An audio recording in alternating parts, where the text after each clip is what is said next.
வணக்கம். மதுரை மிளல் சமையல் சேனலுக்கு உங்கள் அன்புடன் அழைக்கின்றேன். எல்லோரும் நல்லா இருக்கீங்களா?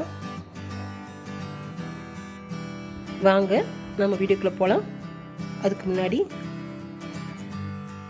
நீங்கள் நம்ம வீடியோவை இப்போ தான் முதல் பார்க்குறாருந்தா நம்ம சேனலுக்கு மறக்காமல் சப்ஸ்கிரைப் பண்ணிடுங்க. அப்படியே கீழே பெல் பட்டன் நமக்குங்க. அப்போ தான் நாங்கள் போகிற வீடியோ வரும்.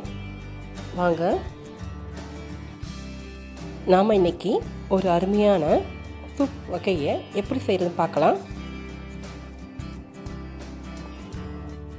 இது தொண்டைக்கு இதமான கலக்கலான காரசாரமான ஒரு எலும்பு சூப். இது எப்படி பண்ணுறதுன்னு பார்க்கலாம். நான் இன்றைக்கி ஒரு 1/4 கிலோ நெஞ்செலும்பு வாங்கி வச்சுருக்கேன்.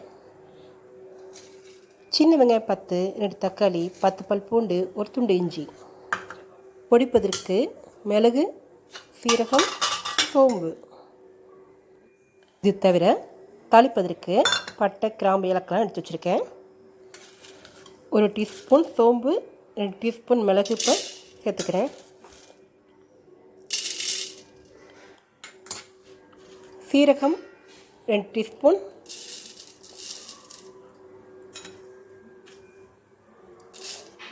இப்போது மிளகு, சீரகம், சோம்பு பொடிக்க போகிறேன். இந்த மாதிரி பொடிகள் செய்யும் போது இடித்து சேர்த்தோம்னா ரொம்ப நல்லாயிருக்கும்.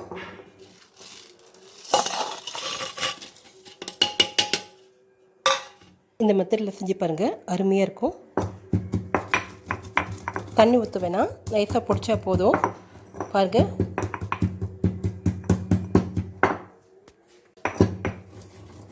இது சூப்புக்கு ஒரு தூக்கலான வாசனை கொடுக்கும்.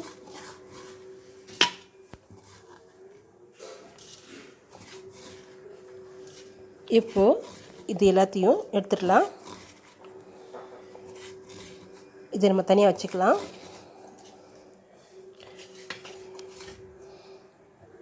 இப்போது இஞ்சியை சேர்த்துக்கலாம். இதை நல்லா நைஸாக தட்டலாம்.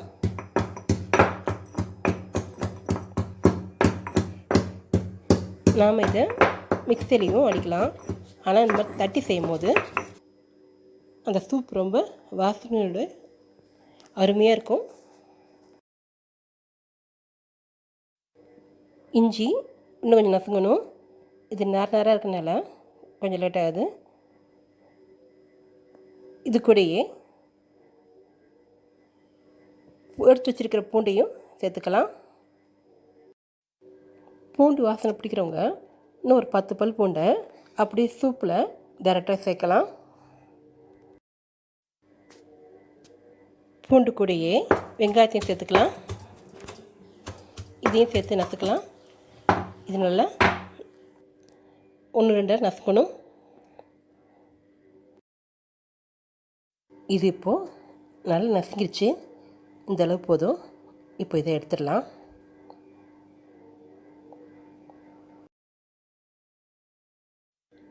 இப்போது தக்காளி சேர்த்து நசுக்கலாம். அந்த காலங்களில் குழந்தை பெற்றவங்களுக்கு இந்த மாதிரி சூப் வச்சு கொடுப்பாங்க. இது ரொம்ப ஆரோக்கியமானதாகும். சளிக்கும் எலும்புக்கும் வலு சேர்க்கிறதா இருக்கும். இப்போது தாளிச்சிக்கலாம். குக்கரில் எண்ணெய் சேர்த்துருக்கேன். இப்போ பட்டை, கிராம்பு, ஏலக்காய், அன்னாச்சிப்பூ, பிரிஞ்சலை எல்லாம் சேர்த்துட்டேன். எல்லாமே நல்லா வறுபட்டுருச்சு. இப்போது அரைச்சி வச்சுருக்கிற வெங்காயம் பூண்டையும் இப்போ சேர்த்துக்கலாம். இதையும் லைட்டாக வறுத்துக்கலாம். இது வதக்கி சேர்க்கும் போது வாசனை ரொம்ப சூப்பராக இருக்கும். இதை குழந்தை பெற்றவங்களும் ஆப்ரேஷன் பண்ணியிருக்கவங்களும் ரொம்ப காரம் சேர்க்க முடியாது. அப்போ இந்த மாதிரி சூப் வகைகளை வச்சு கொடுப்பாங்க. காரம் கம்மியாக ரொம்ப அருமையாக இருக்கும். நல்லா வதங்கிடுச்சு. இப்போ தக்காளி சேர்த்துக்கலாம்.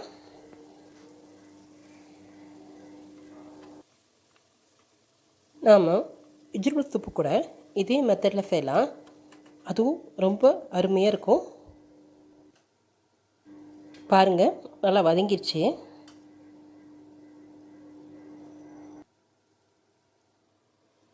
இப்போது நம்ம தட்டி வச்சுக்கிற மிளகு சீரகத்தூளை இப்போ சேர்த்துக்கலாம்.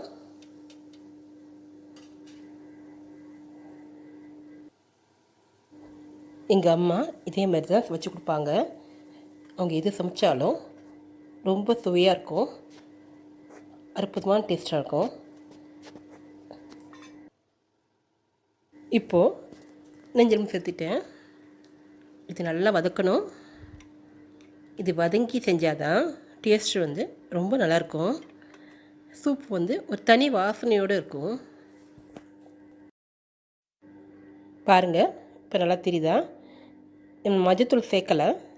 இப்போ நல்லா மட்டன் வதங்கியிருக்குது, நல்ல கலர் மாறி இருக்குது. இப்போது மஞ்சத்தூள் 1 டீஸ்பூன் சேர்த்துக்கலாம்.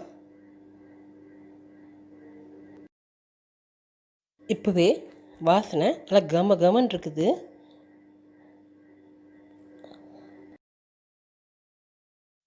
வாரத்துக்கு இதே மாதிரி ஒரு 3 முறை சூப் வச்சு சாப்பிட்டோம்னா நெஞ்சு சளியெல்லாம் ஓடியே போயிடும். எலும்பும் நல்லா வலுவாக இருக்கும். நல்லா வதங்கிச்சு. இப்போது கருவேப்பிலை கொத்தமல்லி சேர்த்துக்கலாம். கொஞ்சம் கருவேப்பிலை கொத்தமல்லி தனியாக எடுத்து வச்சுக்கலாம். இது கடைசியாக போட்டுக்கலாம். அவ்வளோதாங்க, எல்லாமே சேர்த்துட்டோம். இப்போ கடைசியாக உப்பு மட்டும் சேர்க்கணும். நான் இதுக்கு அரை உப்பு தான் சேர்க்க போகிறேன். சூப் ரெடியான பிறகு உப்பு பார்த்துட்டு எவ்வளோ தேவையோ அவ்வளோ சேர்த்துக்கலாம். இப்போது தண்ணி சேர்க்கலாம். நம்ம இதுக்கு தண்ணி சேர்க்கும் போது நம்மளுக்கு எவ்வளோ தேவையோ அந்தளவுக்கு தண்ணி சேர்த்துக்குங்க. நான் இன்றைக்கி கெட்டியாக தான் சூப் வச்சுருக்கேன், ரொம்ப தண்ணி சேர்க்கலை. எனக்கு இந்தளவு சூப் போதும். எங்கள் வீட்டு பாட்டியும் எங்கள் அம்மாவும் இதே மாதிரி தான் செய்வாங்க. அவங்க அப்படியே சாதத்தில் பிசைஞ்சு சாப்பிட சொல்லுவாங்க. ரொம்ப அருமையாக இருக்கும். இப்போ எல்லாம் ரெடி ஆயிடுச்சு. ஒரு மூடி போட்டு மூடிடலாம். குக்கரில் ஆவி வந்த பிறகு விசில் போட்டுக்கலாம். குக்கரில் 8 விசில் வந்தது. இப்போது மூடி திறக்கலாம். நல்ல வாசனையோடு கம கமன்னு சூப் ரெடி ஆயிடுச்சு. பாருங்கள், கலர்ஃபுல்லாக கலக்கலான சூப்பாக இருக்குது. டேஸ்ட் பண்ணி பார்க்கலாம். அப்போது உப்பு பார்த்துக்கலாம். இப்போது இது இன்னொரு பாத்திரம் மாத்திரம்.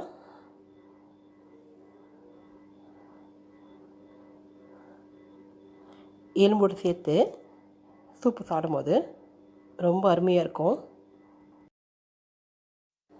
சூப்பு நல்லா கெட்டியாக இருக்குது. இதை நம்ம தேங்காய் அரைச்சி விடலைங்க. கறியெல்லாம் நல்லா பஞ்சு பஞ்சாக வந்திருக்குது. இதிலையே கொஞ்சம் மேலாப்பில் கலர்ஃபுல்லாக இருக்கிறதுக்காக கொஞ்சம் கருவேப்பிலை கொத்தமல்லி தூவிக்கலாம். தேவைப்படுறவங்க கொஞ்சம் புதினாவும் டேஸ்ட் பிடிக்கிறவங்க சேர்த்துக்கலாம்.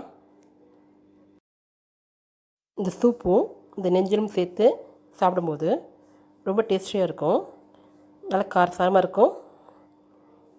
நல்லா வித்தியாசம் தெரியாது.